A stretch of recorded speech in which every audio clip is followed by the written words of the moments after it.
Here are 5 myths about free enterprise. Myth number 1. Free enterprise hurts the poor. Since 1970, the percentage of the world's population living on the equivalent of less than $1 a day has fallen by more than 80%. This was not the result of foreign aid or UN development projects. It was the spread of free enterprise that achieved this miracle. In China alone, free trade and foreign investment, not aid, lifted 400 million Chinese out of abject poverty in just the 20 years between 1981 and 2001. There has never been a force for helping the poor that has come close to free enterprise. Myth number 2. Free enterprise is driven by greed. If entrepreneurs were all about money, they'd be far better off getting a secure job in civil service.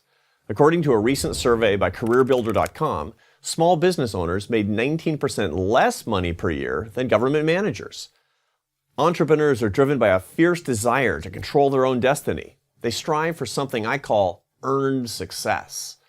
For some people, earned success means business success. For others, it means raising good kids, building a nonprofit, or making beautiful art. Whatever allows people to create value in their lives and in the lives of others. Only free enterprise gives them the personal freedom to do that. Myth number 3. Free enterprise breeds envy.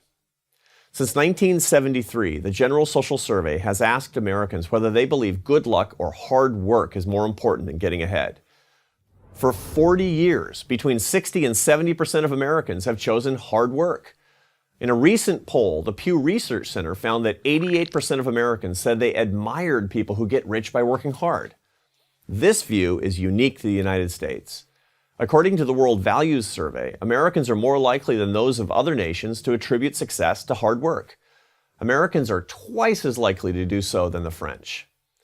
In a society that rewards initiative and offers opportunity, free enterprise fosters aspiration and ambition. It is societies that have much less economic freedom and far fewer entrepreneurs, and therefore economic stagnation, that you find envy, resentment, and often unrest. This is the case in Europe, where people demand more and more government benefits instead of demanding to keep more of what they earn. Myth number 4. Free enterprise caused the Great Recession. It wasn't free enterprise that was at fault. It was the lack of free enterprise. Statism and its codependent spouse, corporate cronyism, melted down our economy. As my American Enterprise Institute colleague Peter Wallison has documented, 2 decades of misguided government policy created the conditions that led to the housing bubble. When housing prices collapsed, so did the whole financial system. And who showed up first in the bailout line? Large corporations, including car companies, big banks, and the government-backed mortgage giants Fannie Mae and Freddie Mac. This isn't the free market at work, not even close. It's a toxic mix of big government and its corporate clients. The solution is more free enterprise, where entrepreneurs put their money on the line and earn a profit or suffer a loss. Myth number 5. Free enterprise is unfair. When I was an economics professor, my students would sometimes argue that it was not fair for the rich to have so much more than the poor.